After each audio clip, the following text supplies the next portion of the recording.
Selamat Paskah, selamat merayakan hari yang penuh sukacita, hari yang penuh kemenangan, hari yang penuh dengan berbagai macam hal yang baik yang dari surga. Kita akan mendengarkan firman Tuhan yang saya beri tema Jalan yang baru telah terbuka. Ini adalah tema dari GBS secara nasional, Bapak Ibu. Dan hari Jumat kita sudah mendengar bagaimana Yesus Kristus itu sudah membuka jalan yang tidak mungkin harusnya dilalui oleh manusia, tetapi Allah membuat segala sesuatunya mungkin. Nah, ayat dari dasar firman Tuhan ini dari Ibrani 10 ayat 19 sampai 21 dikatakan, jadi saudara-saudara, oleh darah Yesus kita sekarang penuh keberanian dapat masuk ke dalam tempat kudus karena Ia telah membuka jalan yang baru dan yang hidup bagi kita melalui tabir, yaitu dirinya sendiri. Dan kita mempunyai seorang imam besar sebagai kepala rumah Allah. Nah, Bapak Ibu Saudara, kalau kita melihat ayat ini, bahwa tadi dikatakan kita penuh keberanian masuk ke dalam tempat kudus. Lalu di sini dikatakan karena Tuhan sudah buka jalan, Bapak. Tapi kenyataannya perjalanan hidup tidak semudah itu. Ada hal-hal yang sulit yang harus kita lewati, ada yang namanya tantangan, ada yang namanya godaan. Nah, menjadi pengikut Kristus atau menjadi Kristen itu adalah jalan yang baru dan yang hidup. Tetapi jalan menjadi Kristen bukan berarti kita kebal terhadap godaan, terhadap tantangan, terhadap dosa. Ada yang kebal, Bapak Ibu, sama dosa. Ada yang kebal terhadap tantangan, ada yang kebal terhadap godaan.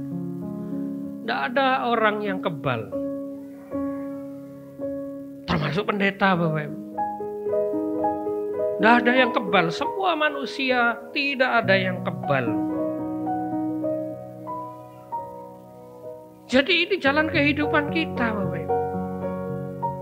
Jadi pengikut Kristus itu tidak otomatis, wah, aku kebal.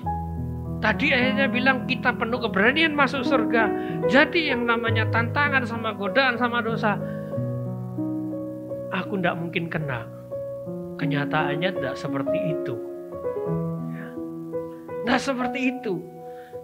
Nah, pada jalan Kristus itu Tuhan bilang, sangkal diri, pikul salib, dan mengikut aku. Yang ngajar tentang sangkal diri, pikul salib itu banyak, Bapak. Sangkal diri, pikul salib itu banyak. Tapi sedikit yang ngajar tentang gimana caranya kita ikut Tuhan. Loh, agama-agama di luar sana sama ngajarkan sangkal diri, pikul salib. Banyak agama ngajarkan seperti itu. Suruh puasa, tidak boleh melakukan ini. Kalau diminta ini, layani. Agama semua ngajarkan seperti itu. Ngajarkan hal yang baik. Tapi tidak ada agama manapun yang bilang, ayo ikut aku. Nah, ini bahayanya, Bapak. Kalau cuma ngajar sangkal diri, pikul salib, tapi tidak ikut Yesus, bikin ajaran sendiri. Ini yang banyak dilupakan, Bapak. Jadi tidak hanya ini, sangkal diri, pikul salib, ikut aku, belum cukup. Matius 18 bilang apa? Ia harus kehilangan nyawanya oleh karena aku. Nah, Bapak Ibu siap kehilangan nyawa karena Tuhan? Tidak cuma sangkal diri, pikul salib, ikut Yesus. tapi harus rela kehilangan nyawa karena Tuhan. Siap? Sedikit sekali yang siap. Siap Bapak Ibu?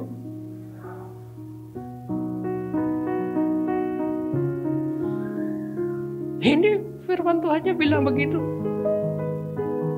Harus kehilangan nyawa. Nggak boleh takut mati Bapak Ibu. Cuman jangan dibuat-buat gitu ya. Jangan cari mati. Kehilangan nyawa karena Tuhan. Bukan karena ulahnya sendiri. Sudah tahu darah tinggi. Nah, makanlah yang asin-asin yang banyak. Sudah tahu kolesterol, semua dimasukkan. Nah, itu karena ulahnya sendiri. Tapi kita harus siap mati karena Tuhan. Bukan karena ulah kita sendiri. Nah, kita tidak perlu takut sama yang namanya kehilangan nyawa. Kenapa? Karena Paskah itu adalah momen di mana ada pengharapan di masa depan. Amsal 23:18 bilang, karena masa depan itu sungguh ada. Dan harapanmu tidak akan hilang. Masa depan yang mana? Kalau cuma masa depan di dunia ini, ayat ini salah Bapak Ibu.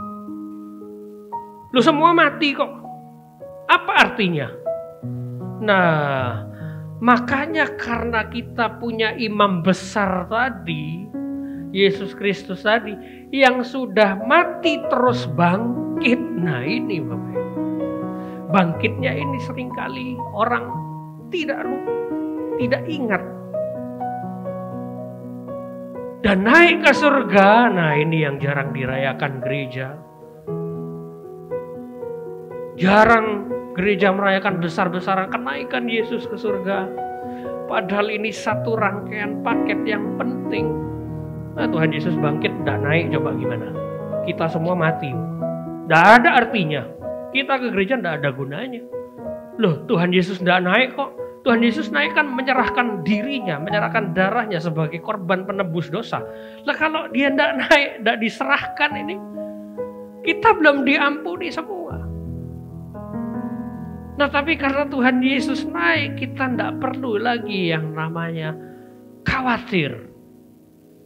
Karena punya Yesus yang sudah besar. Karena punya Yesus yang sudah menang. Menang besar. Yesaya bilang ia akan meniadakan maut untuk seterusnya. Dan Tuhan Allah akan menghapuskan air mata daripada segala muka.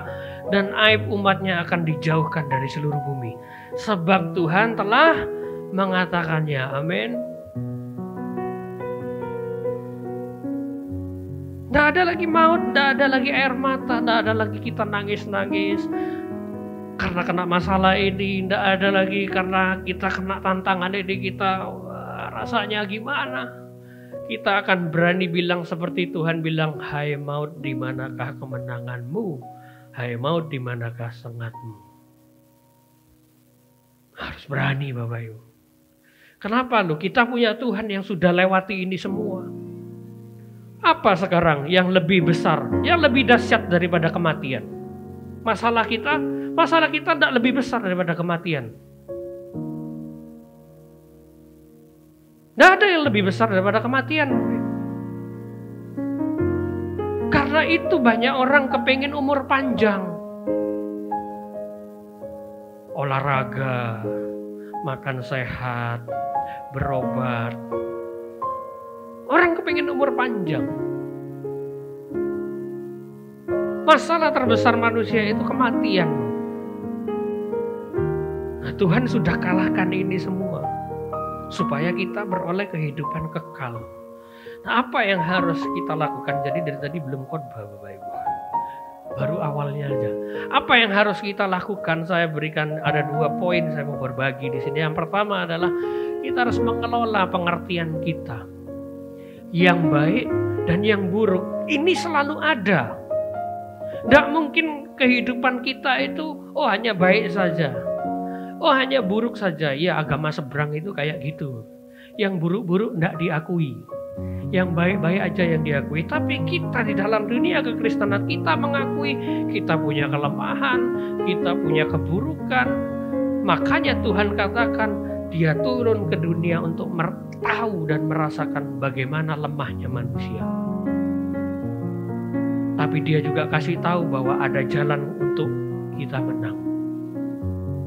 Nah, yang baik dan yang buruk itu selalu ada. Ada tantangan, tapi ada juga pengharapan, Bapak Ibu. Ada kelemahan, tapi kita juga punya kekuatan. Ada kesulitan, sekali-sekali kita ngalami kesulitan, tapi kita lihat ada peluang. Kadang-kali kita ngalami kesesakan, wah kayaknya sudah tidak mungkin.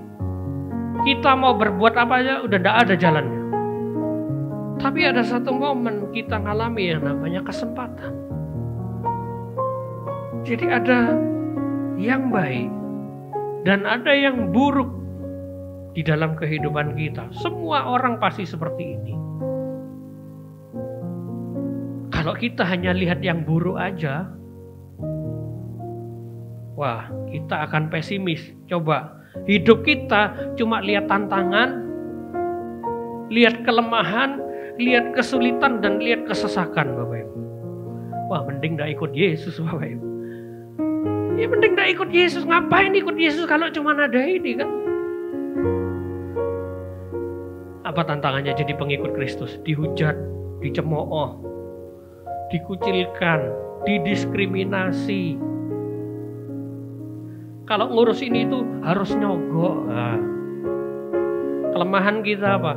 Tidak boleh balas ketika kita dihujat. Kesulitannya apa? Ngelawan daging. Kepingin balas kan di sini. Wah, aku tidak salah kok gini.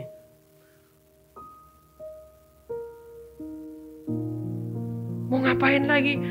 Kesesakan. Firman Tuhan bilang sangkal diri pikul salib. Sudah. Paku 4 Bapak Ibu. Tidak boleh ngapa-ngapain. Tapi kalau kita lihat sebaliknya, hanya ada pengharapan, kekuatan dan peluang. Ini juga tidak sehat tuh. Loh kenapa? Kalau kita hanya lihat ini, kita tidak lihat kita punya kelemahan, kita tidak lihat kita punya kesesakan, tidak lihat punya kesulitan, kita akan terlena Bapak Ibu, dalam yang namanya kenyamanan dan akhirnya tersesat. Seperti zamannya Nabi Amos. Wah, Israel waktu itu benar-benar tersesat. Lagi perang, dia enak-enakan tidur, makan makanan yang enak, tidak peduli orang sekitarnya kayak gimana. Wah, ini juga bahaya, ini juga bikin orang tersesat. Jadi ketika kita ada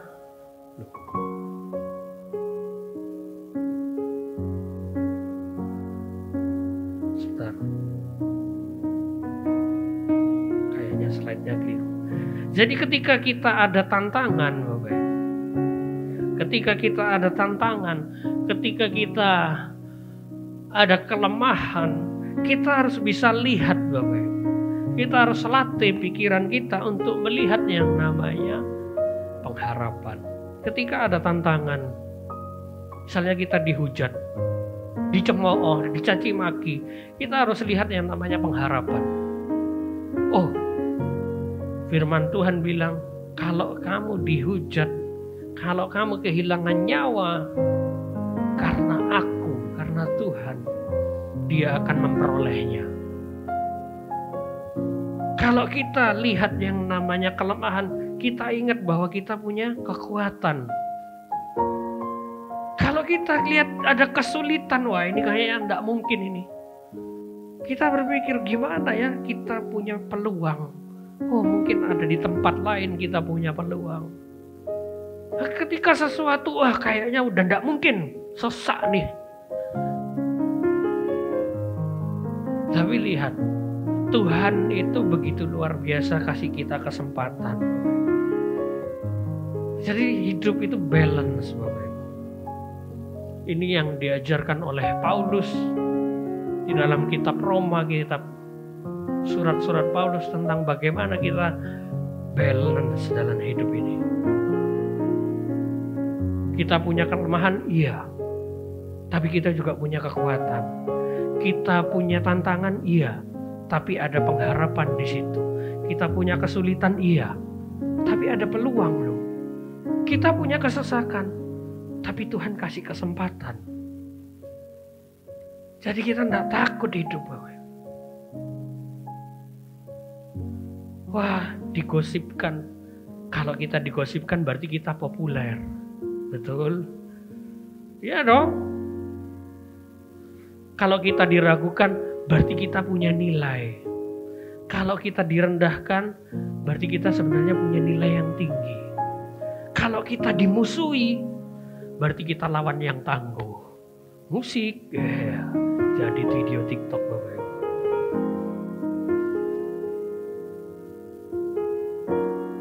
Jadi harus balance Bapak Ibu.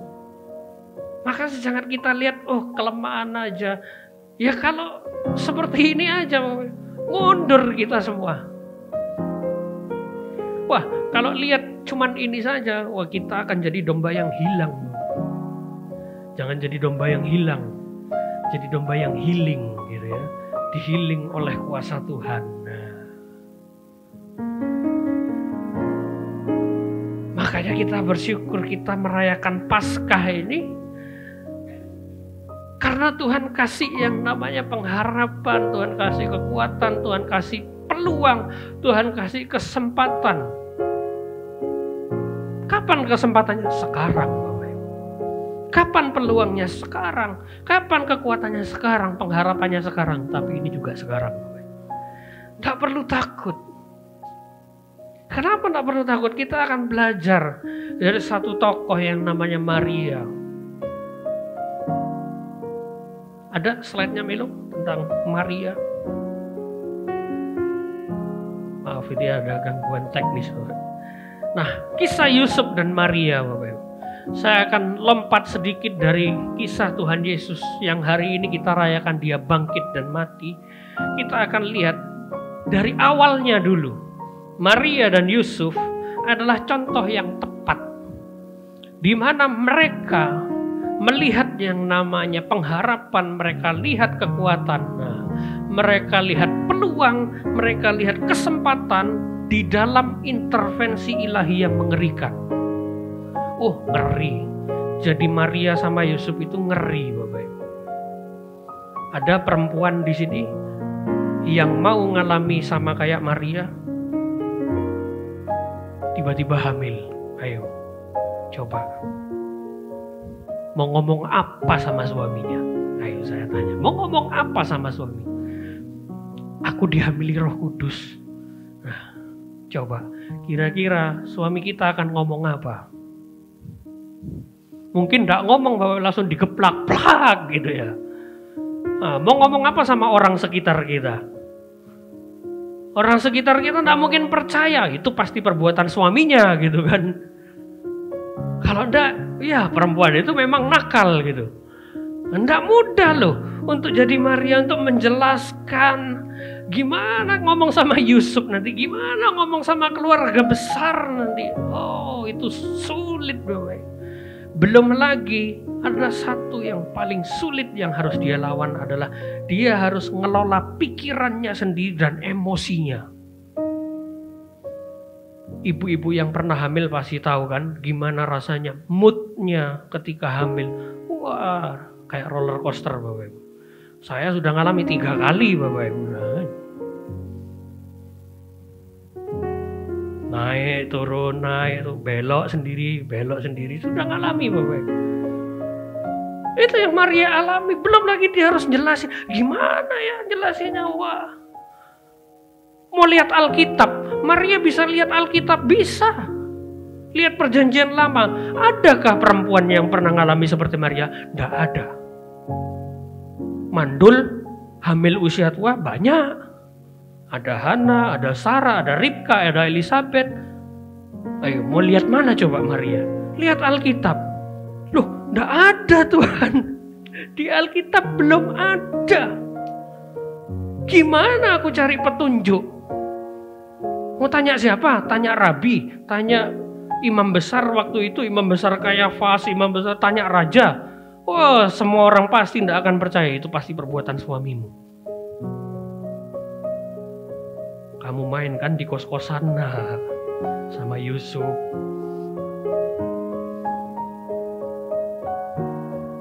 Sulit Bapak Ibu. Tapi apa yang Maria buat? Dia tutup telinga, tutup mata, cuek aja orang mau ngomong apa. Gampang. Tutup telinga, tutup mata, wis biarin. Orang mau ngomong apa, bodo amat. Kita kan gampang kayak gitu.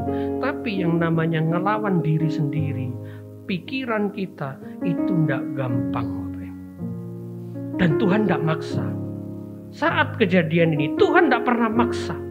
Oh, Tuhan ndak maksa. Apakah ketika malaikat Gabriel datang, Maria, kamu mau ndak? Tiba-tiba hamil. Kan enggak, Maria harus jawab dulu. Bapak Ibu baca kisahnya itu terjadi percakapan yang cukup panjang antara Maria dengan Gabriel. Mungkin Maria bilang, Gabriel gitu maksudnya. Kenapa saya gitu? Kok enggak Maria yang lain banyak. Kenapa harus saya? Cukup panjang ceritanya Bapak. Tapi Maria berhasil yang namanya mengalahkan dirinya sehingga di akhir Maria bilang, ini aku hambamu Tuhan, terjadilah sesuai yang kamu mau. Ini tidak mudah Bapak. Yusuf sama saja, sulit bagi Yusuf. Belum lagi mereka menghadapi resiko seumur hidup. Ada resiko seumur hidup yang harus mereka hadapi. Tolong diklik. Bukan, yang menghadapi resiko seumur hidup.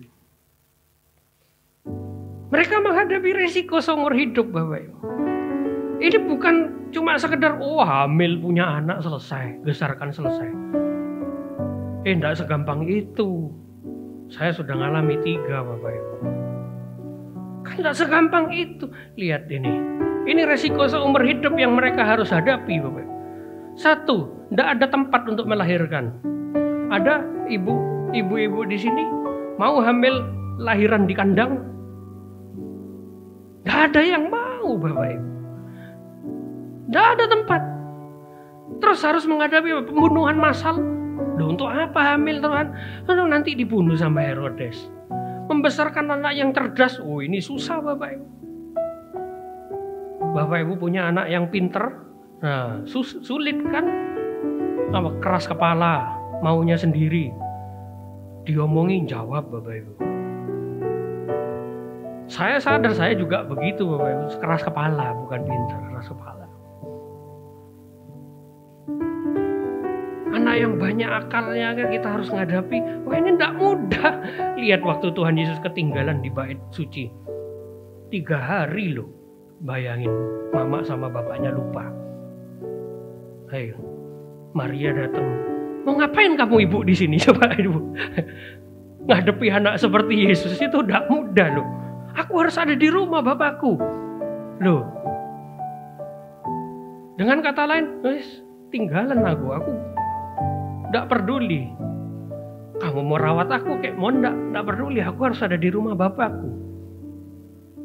Aku harus ada di rumah bapakku, aktif, terlibat di situ, tanya jawab sama ahli-ahli Taurat dan imam besar. Terus Yesus jadi Bang Toib, tidak pernah pulang Bapak. Nah, Yesus tidak pernah pulang, 3 tahun tidak pulang. Terakhir Yesus harus mati. Nah, untungnya apa? Maria sama Yusuf tidak tahu ini semua. Tidak tahu. Tapi kalau waktu itu Gabriel kasih tahu, Maria, kamu nanti hamil, lahiran di kandang, nanti Yesus umur 2 tahun, kamu ke Mesir. Habis dari Mesir balik. Habis balik, besarkan tuh anak yang cerdas penuh hikmat itu. Nah, nanti ketinggalan di bait suci, kamu jawablah kayak gini. kira-kira Yesus akan ngomong kayak gini, kamu jawab kayak gini. Nanti ketika Yesus umur remaja, Yusuf mati. Yusuf kan mati. Waktu Yesus masih remaja, Yusuf itu sudah mati. Kok gimana aku jadi janda nih? Nah, nanti umur 30, Yesus tidak akan pernah pulang. Ada ibu-ibu yang mau hamil dikasih tahu seperti ini. Mendingan tidak hamil, Bapak Ibu. Iya kan? Terus child free saja, tidak usah punya anak. Nah, sekarang begitu. Makanya kita bersyukur kalau kita tidak banyak tahu. Kalau kita clueless, tidak tahu banyak hal. Enak, kita tidak khawatir, Bapak Ibu. Jadi bersyukur. Kalau kita tidak banyak tahu, tidak overthinking, tidak mikir terlalu cepat ke depan, kita bersyukur, Bapak Ibu. Jadi Bapak Ibu, Maria ini benar-benar dia mengelola yang namanya pikirannya. Balik ke slide tadi, Mil. Dia katakan, sesungguhnya aku ini adalah hamba Tuhan. Jadilah padaku menurut perkataanmu itu. Dia ngelola dengan baik yang namanya pengertiannya, sehingga Maria bisa komitmen penuh. Iya Tuhan, iya Tuhan, hamilin aku gitu ya. Dia hamilin Roh Kudus. Ya Tuhan, dia bilang, aku ini hambamu. Nah, kata-kata Maria inilah ini yang sama terjadi di Getsemani, Bapak Ibu. Lihat waktu Tuhan Yesus di Getsemani, dia mau disalib, dia bilang apa? Kalau boleh cawan ini lalu, tapi biar kehendakmu yang jadi. Nah, komitmen Maria ini diwariskan kepada anaknya, kepada putra Tuhan, bahwa dia kasih tahu, mama itu dulu begini loh. Pasti cerita itu Bapak Ibu. Yesus pun pasti tahu, tidak mungkin tidak tahu dia lahir dari mana. Tapi kita lihat gambaran cerita ini. Kalau kita menghadapi hal yang sulit, kita harus kelola pikiran kita. Waduh, ada tantangan, ada kesulitan. Gimana ini? Nah, ingat, ada sesuatu yang baik yang sudah Tuhan sediakan. Ada kekuatan, ada pengharapan, ada hal yang baik yang dari sorga. Kita harus kelola pengertian kita, supaya komitmen itu sama seperti Yesus ini, Bapak. Ketika di depan itu ada maut, ada kematian yang membayang-bayangi kita, kita tidak takut dan kita berani bilang, Tuhan, aku ini hambamu, terjadilah seperti kata-katamu. Nah, ini yang kurang dari dunia kekristenan, Bapak Ibu. Saya ingat dulu waktu saya kuliah, Bapak Ibu, waktu saya pindah STT itu. Jadi saya kuliah di 2 tempat yang berbeda. Waktu saya pindah itu diwawancara, ditanya sama dosennya waktu itu, menurut kamu apa ini panjang lebar. Terakhir dia tanya, menurut kamu apa kekurangannya kekristenan? Saya bilang, kita itu kurang militan, Pak. Kalah sama yang di seberang. Lihat yang di seberang itu. Mereka jauh lebih militan daripada kita. Tidak takut mati. Lihat mereka berjihad. Kita suruh jihad. Wah, jangan gitu ya. Kalau kita disuruh jihad, berarti Tuhan yang jahat. Kita kurang militan, takut dengan kematian. Padahal Tuhan kita sudah menang, Bapak Ibu. Nah, poin saya yang kedua adalah jalani dengan iman, Bapak. Jalani dengan penuh kepercayaan kepada Allah, karena Tuhan itu pembuka jalannya yang begitu mustahil itu. Jalan yang namanya jalan kematian itu, tapi Tuhan buka. Dia akan memberi kekuatan untuk kita menjalani. Dia akan meyakinkan kita dengan yang namanya pengharapan sorgawi, dan ia membuka peluang dan kesempatan yang tertutup. Lihat, ketika Yusuf dan Maria, mereka harus mengandung yang namanya putra Tuhan. Atau sebelum itu, ketika malaikat Gabriel ini cerita sama Maria, apa yang malaikat Gabriel lakukan? Itu Maria tidak lagi sama-sama Yusuf loh. Lagi kepisah Bapak. Tidak mungkin tinggal satu rumah, itu terpisah. Apa yang malaikat Gabriel lakukan? Dia pergi ke Yusuf. Loh repot loh ini. Loh kalau sekarang kan gampang, Maria doa, hamil, WA Yusuf, aku hamil Yusuf gitu. Yusufnya baca, waduh kamu dihamilin siapa ini? Tapi lihat Tuhan harus repot-repot ngasih tahu Yusuf, harus meyakinkan Yusuf. Loh, susah loh Bapak Ibu. Suami mana yang mau diyakinkan kayak Yusuf dan paham dan percaya? Ayo. Ada bapak-bapak di sini mau percaya kalau tiba-tiba istrinya hamil terus dikandung Roh Kudus? Wah, kita akan mikir 1000 kali ini suara Tuhan apa suara setan ini. Wah, kita akan perang mungkin. Nggak mungkin Tuhan, jangan Tuhan, nggak cukup ini keadaan ekonomi dan lain sebagainya. Wah, gimana ngomong sama keluarga? Lihat Tuhan harus repot Bapak Ibu. Di Getsemani itu bukan peristiwa yang gampang. Loh kenapa? Tuhan harus repot-repot. Kenapa? Memuridkan Yudas. Loh. Coba, Tuhan sudah tahu enggak Yudas itu bakal berkhianat? Oh tahu. Tahu. Kenapa Tuhan pilih? Kenapa Tuhan tetap pilih Yudas? Kok enggak pilih yang lain? Supaya Yudas ini masuk dalam skenario penyaliban itu. Oh ini tidak mudah loh. Yudas itu kan bukan robot, manusia Bapak. Manusia. Sulit loh memuridkan Yudas itu, susah Bapak. Yang mata duitan, serakah. Gimana caranya masuk skenario penyaliban? Tidak mudah memuridkan Yudas. Oh berarti ini rame kan tentang Yudas ini sekarang. Berarti Yudas itu berjasa kan? Kalau tidak ada Yudas, Yesus itu tidak disalib. Nah, bingung kita ditanya gitu. Berarti Yudas berjasa dong. Loh ya kebalik. Kalau tidak ada Yesus, apa ceritanya Yudas? Nggak ada ceritanya kan? Nah, jangan dibalik-balik berpikirnya. Seolah-olah Yudas itu berjasa terhadap kematian Yesus. Ada aliran Kristen yang mengagungkan Yudas Bapak Ibu. Karena Yudas dianggap berjasa. Makanya kita jangan jadi Yudas. Kayak artis itu Bapak Ibu ya. Jangan gitu Bapak Ibu. Jangan ikut-ikutan. Jangan ikut-ikutan kita ngomong, wah itu artis itu jadi Yudas. Kasihan Bapak Ibu. Loh kenapa? Dia ada di titik terendahnya. Dia tidak punya teman yang Kristen yang bisa menopang dia. Akhirnya teman yang Muslim menopang dia. Akhirnya dia pindah agama. Kita tidak boleh ikut-ikutan Bapak. Dimana sekarang ada banyak Yudas yang ini adalah tanda kedatangan Kristus kedua. Sudah dekat Bapak. Ada banyak Yudas karena cuma melihat tantangan, kesulitan, kesesakan. Mereka tidak lihat yang namanya pengharapan dan kekuatan dan segala yang baik.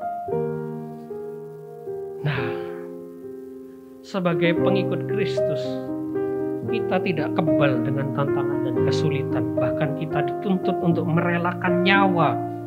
Dan kita punya kelemahan. Belum lagi Matius 10 ayat 16 bilang kita itu domba yang diutus di tengah-tengah serigala. Dan ini banyak dialami orang ketika awal-awal mengikuti Yesus. Yang baru dibaptis, waktu PA saya sudah tekankan. Biasanya, dan saya banyak cerita Bapak Ibu. Banyak cerita dari teman-teman saya baru ikut Yesus. Banyak kesaksian di sosial media, baru ikut Yesus. Godaannya banyak.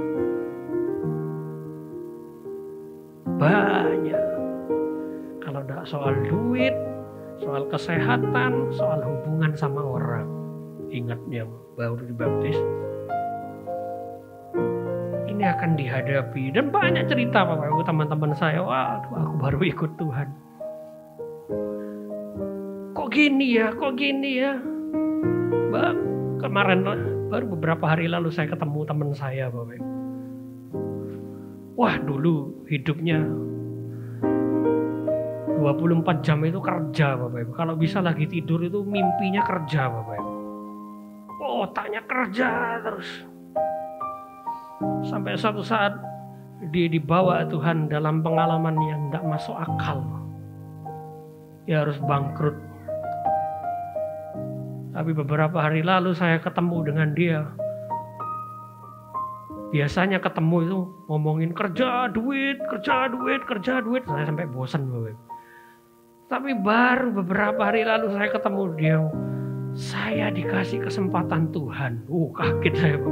Wow, tumben kamu ngomong Tuhan. Wah, jadi sepanjang kira-kira 20 menit kita ngobrol itu dia banyak ngomong tentang Tuhan. Bagaimana dia dipelihara Tuhan.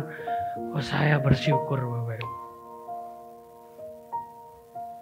Dia katanya lihat sosial media saya dan cukup diberkati Bapak Ibu. Kamu sekarang bikin konten terus. Ya makanya follow saya gitu ya. Nah follow Jesus Bapak Ibu. Yang penting orang diberkati gitu. Dengan apa yang kita sampaikan. Karena Tuhan itu sudah kasih loh Bapak Ibu. Firman Tuhan katakan, sebab aku yakin bahwa penderitaan zaman sekarang tidak dapat dibandingkan dengan kemuliaan yang akan dinyatakan kepada kita. Tidak ada bandingannya apa yang kita hadapi. Mau kematian, mau gimana. Tidak ada bandingannya dengan kemuliaan yang akan kita hadapi. Semakin berat salib, semakin kita bisa ketemu tujuan hidup kita Bapak Ibu. Semakin berat apa yang kita alami, semakin kita ngerti. Bapak Ibu sekarang duduk di kursi. Ini ada kursi kosong di depan. Kalau kursi ini kosong, apa gunanya dia? Tidak ada gunanya kan? Tidak ada gunanya. Tapi kursi yang Bapak Ibu duduki itu, berapa kilo Bapak Ibu? Berapa kilo kita menduduki kursi itu? Kalau kursi itu bisa ngomong Bapak Ibu,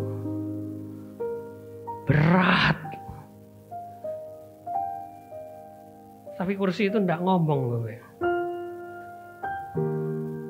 Kalau kursi itu dikasih mulut, dia akan ngomong, aku sedang berfungsi sebagaimana mestinya.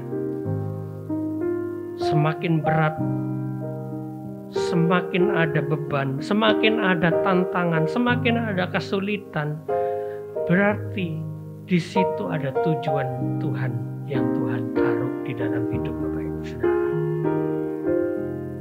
Bukan berarti hidup kita kalau enak-enak saja, tidak ada tantangan. Jangan-jangan kita tidak tahu kita punya masalah yang cukup besar Bapak Ibu. Berkali-kali saya dengar cerita orang, tiba-tiba kok gini ya, tiba-tiba kok gini. Nah, baru ketahuan punya masalah Bapak. Setelah dicari akar masalahnya ternyata sudah lama.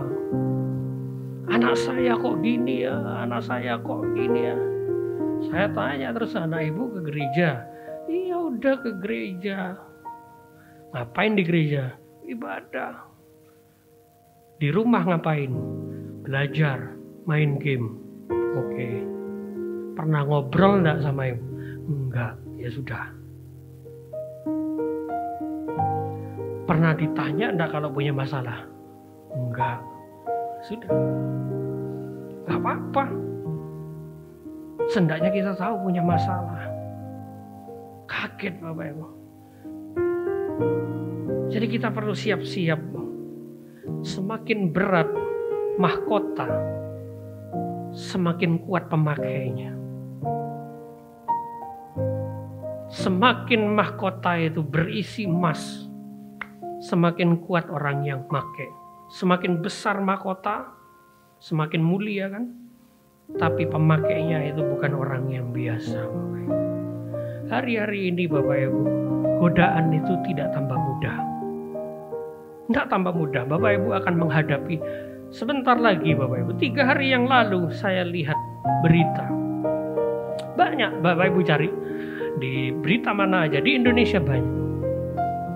Amerika perang dagang dengan Cina. Betul? Apa yang terjadi?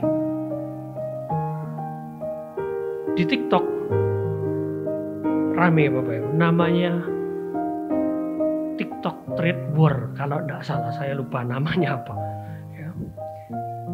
Di situ banyak muncul orang dari Cina. Dia bilang, tas Hermes itu buatan Cina. Betul? Tas Louis Vuitton itu bikinan Cina. Semua bikinan Cina. Jubir White House, jubirnya Donald Trump kena bully. Lagi perang dagang dia pakai baju made in China, Bapak Ibu. Padahal dia bilang, aku beli di Inggris. Iya, beli di Inggris. Dilihat labelnya made in China, Bapak Ibu. Apa yang terjadi? Saya lihat berita, tidak tahu benar atau enggak. Tas Hermes itu dijual hanya $10, Bapak Ibu. 170.000 kalau dolarnya 17.000. 170.000. Bayangin. Orang yang kaya beli berapa tas Hermes itu? Puluhan juta, sekarang dijual 170.000. Apa jadinya? 170.000 murah kan? Murah. Kita bisa beli? Bisa. Di rumah buka TikTok, klik keranjang kuning, check out, sampai di rumah punya tas Hermes, Bapak Ibu. Ke gereja, wah keren ini, ada tulisannya H. Nggak tahu namanya Om Doni Handoko gitu ya. Hermes, murah, kita bisa beli. Nah, ini yang akan dihadapi kita, Bapak Ibu. Barang branded jadi murah. Orang tergoda beli karena murah. Nah, ini godaannya semakin berat. Orang tidak lihat itu, tapi lihat orang dunia, Bapak Ibu. Beli aja, murah ini. KW asli, tidak ada yang tahu. Kecuali saya yang pakai, saya pakai barang mahal, pasti dibilang pasti KW ya, pasti gitu Bapak Ibu. Kalau enggak KW dibeliin orang, nah gitu kan. Saya lihat orang dunia Bapak beli karena murah. Nah ini godaannya semakin berat di dalam dunia kekristenan. Ini yang enggak dilihat oleh gereja, oleh orang manapun. Firman Tuhan kasih tahu bahwa di akhir zaman kau akan jual beli. Nah, ya jual beli, kalau mahal gimana? Nah, dibikin murah sama iblis. Lihat dunianya semakin berat. Jadi apa yang harus kita lakukan? Jalani dengan iman, imani saja, percaya saja. Ini kan yang sering dituduhkan sama orang-orang di luar sana. Kristen itu imani saja, percaya saja. Ya memang harus percaya, jawab aja Bapak. Memang harus percaya aja. Loh gimana kalau kita tidak percaya, tidak imani saja? Terakhir Bapak Ibu, lebih baik kita tidak ngerti jalannya Tuhan. Lebih baik daripada kita tidak percaya. Lebih baik kita tidak ngerti. Tuhan kok gini ya, dicari gimana ini, mungkin kita cari di Alkitab kayak Maria cari. Tuhan tidak ada ini orang yang hamil tanpa laki-laki, gimana kita tidak nemu jawabannya di Alkitab, tidak ngerti Bapak Ibu. Saya bilang itu tidak apa-apa, lebih baik kita tidak ngerti. Yang penting percaya. Lebih baik kita percaya. Maria tidak tahu resikonya, dia harus hadapi ini dan itu. Dia tidak tahu bahwa Yesus akan disalib, dia tidak tahu. Tidak ngerti sama sekali. Tapi Maria percaya. Lebih baik kita tidak ngerti daripada kita tidak percaya. apapun yang kita hadapi Bapak Ibu, percayalah bahwa ada harapan di depan. Amin. Mari kita. Selamat malam Pak. Selamat malam. Ya, boleh dikenalkan nama Ya, Bapak nama siapa? saya Pak Slamet. Wah, puji Tuhan selamat ya Pak. Ya, Usia berapa Pak? usia kurang lebih ya 79. Wah, puji Tuhan, 79 masih diberkati Tuhan dengan kesehatan ya Pak ya. Amin. Ya. Saya dengar Pak Slamet ini backgroundnya dari agama seberang. Ya, Bukan dari kecil Kristen ya Pak, bukan ya Pak ya? maksudnya? Bukan dari kecil sudah Kristen, bukan. Oh, bukan. Dari Bukan. agama seberang. Ya. Ini sangat menarik Pak. Ya. Apa yang membuat Pak Slamet itu akhirnya tergerak untuk menerima Tuhan Yesus sebagai Tuhan dan Juru Selamat? Begini, karena saya ini sering nonton lihat YouTube, karena saya tidak ada kegiatan apa-apa, dari tiap harinya itu belajar dari YouTube itu.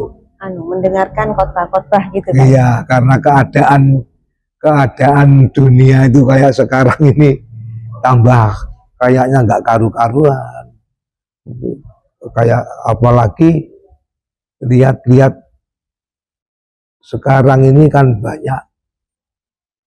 Bagaimana kalau saya ngomong masalah Apa maksud Bapak di luar kekristenan itu banyak kekerasan gitu ya? Iya, banyak kekerasan. Apa yang Bapak lihat Dan dari kekristenan ini sampai Bapak itu akhirnya memutuskan untuk mencari Tuhan Yesus? Apalagi kalau lihat pesantren-pesantren itu kan banyak pelecehan seksual. Nah, dari daerah timur sampai ke barat ini kok sering saya lihat kok pelecehan seksual itu kok merajalela. Itu pun yang mau melapor, kan kebanyakan yang tidak mau melapor. Jadi intinya Itu kan, Pak Slamet itu ngeri melihat ngeri dan merasa malu saya ini. Dan keyakinan Bapak yang dulu kok banyak yang seperti ini. Betul. Akhirnya Bapak memutuskan untuk cari pencerahan, kok di YouTube melihat ada khotbah-khotbah yang menyejukkan hati gitu. Betul. Terus setelah Bapak menerima Tuhan Yesus, apa yang Bapak rasakan?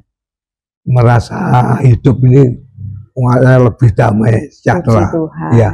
Memang Yesus adalah Raja Damai ya Pak ya. Ya. Dan Karena bagaimana tanggapan?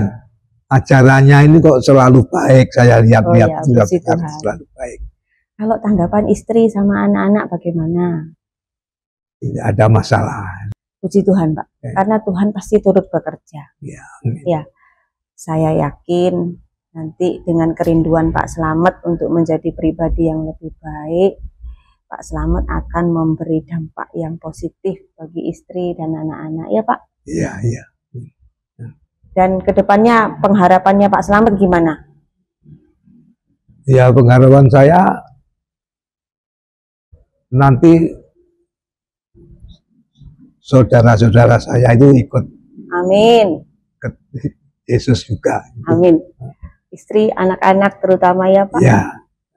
Karena saya percaya saat Pak Slamet sudah diselamatkan dan memiliki kerinduan untuk berubah, nanti kasih Tuhan itu terpancar dalam kehidupan Pak. Saya merasakan. Nah, puji Tuhan. Dan biarkan itu dirasakan sama istri, sama anak-anak, dan orang-orang di sekitar Pak Slamet. Itu perubahannya sangat besar sekali. Puji Tuhan. Kita semua ikut mendukung dalam doa ya Pak ya. Supaya Pak Slamet makin mengasihi Tuhan. Oke. Makasih ya Pak ya. Makasih sama-sama. Warta Jemaat. Mari seluruh jemaat bergabung dengan komunitas sel untuk bertumbuh bersama-sama belajar dan saling berbagi. Untuk penempatan komsel, dapat menghubungi Bapak Gembala.